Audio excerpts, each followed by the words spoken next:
जय श्री कृष्णा। आइए सुनते हैं पितृविसर्जन की यह कथा तथा पूजन विधि। गया को विष्णु का नगर माना गया है। यह मोक्ष की भूमि कहलाती है। विष्णु पुराण और वायु पुराण में भी इसकी चर्चा की गई है। विष्णु पुराण के मुताबिक गया में पिंडदान करने से पूर्वजों को मोक्ष मिल जाता है और वे स्वर्ग चले जाते हैं। माना जाता है कि स्वयं विष्णु यहाँ पितृदेवता के रूप में मौजूद हैं, इसलिए इसे पितृतीर्थ भी कहा जाता है।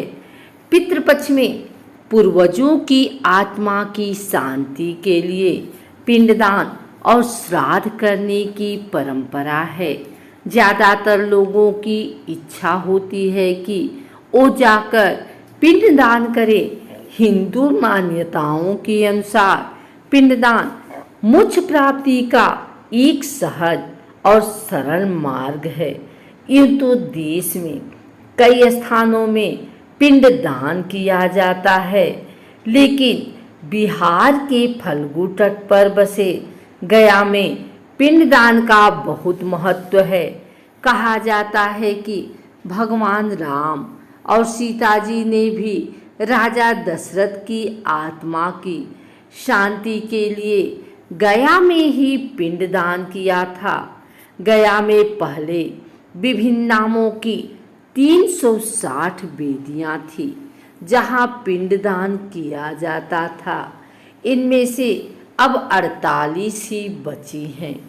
इन्हीं वेदियों पर लोग पितरों का तर्पण और पिंडदान करते हैं। पिंडदान के लिए प्रतिवर्ष गया में देश विदेश से लाखों लोग आते हैं।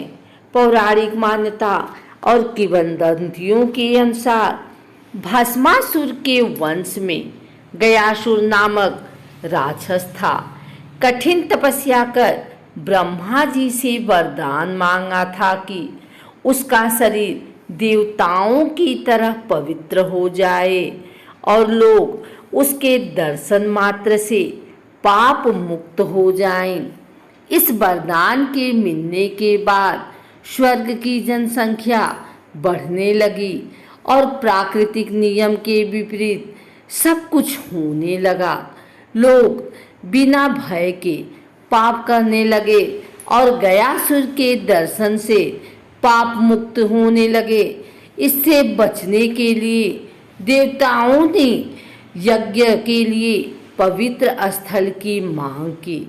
गयासुर से मांगी गई। गयासुर ने अपना शरीर देवताओं को यज्ञ के लिए दे दिया। जब गयासुर लेटा तो उसका शरीर 5 कोस में फैल गया। तब से इस जगह को गया के नाम से भी जाना जाता है।